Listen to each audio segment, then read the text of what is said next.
when nothing goes as planned and the frustration is just overwhelming. The thought of giving up feels the only way to exit. But what if you are just too close to the problem and focusing on the short-term results to validate your worth of the rewards? Because when it doesn't happen quickly and predictably, our lack of faith in the system can make us overanalyze every bit of information to the point when we are unable to make decisions or taking actions. And it's exhausting. And yet, uncertainty is the heart of embracing new ideas. Hello, if you are new here, I'm Szabina, leadership and burnout coach, and I'm helping female founders and creative leaders to transform their burnout into their leadership advantage. You may have heard this before. Have your vision bigger than your problem, which means when you're frustrated and almost paralyzed by the uncertainty, these are the moments when you have to zoom out and see the bigger picture and remind yourself, why have you started it in the first place and what's your mission?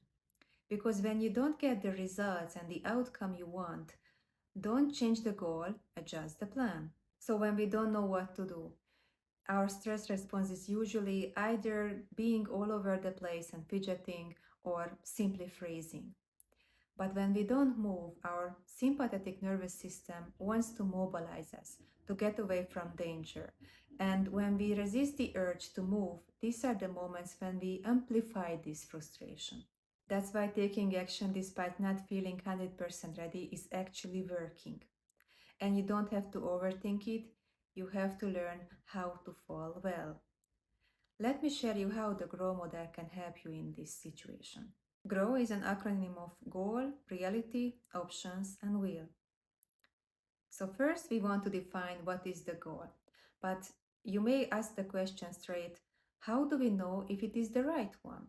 Because if it is impossible to make a good decision without knowing the metrics. One of the easiest ways to set goals is using the SMART framework, where we want to be specific as possible and then having our goals measurable, which means that we want to know what are the criteria and its levels of performance. Because there are days when we can perform better than the other days, so we need the frame to move within. Your goal needs to be achievable. This means that you will focus on what is within your control, not more. And then realistic, because we all know that you can outperform anyone, but you shouldn't do that at the cost of your health. And then lastly, time-bounded. What is possible without losing the quality of the outcome? Because under pressure you may want to rush the things, but remember, better be intentional.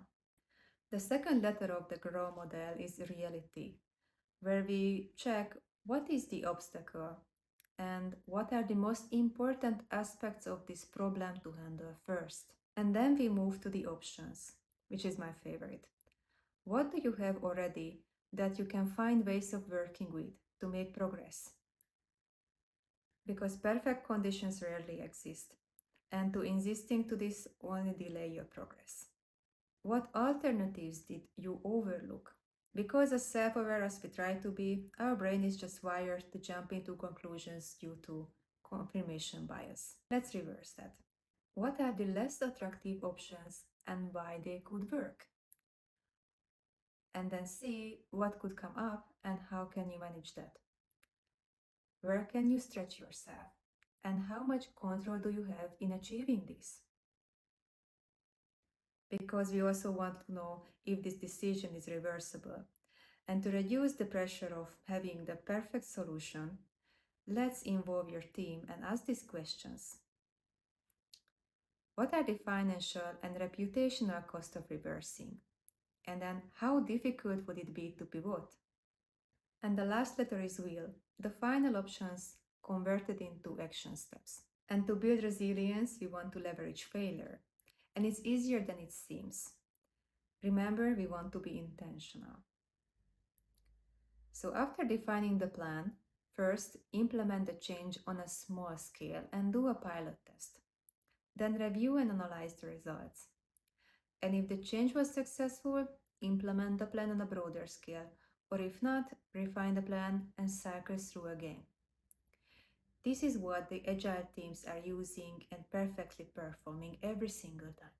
And as you follow me, you may have noticed that it wasn't just only you in the process.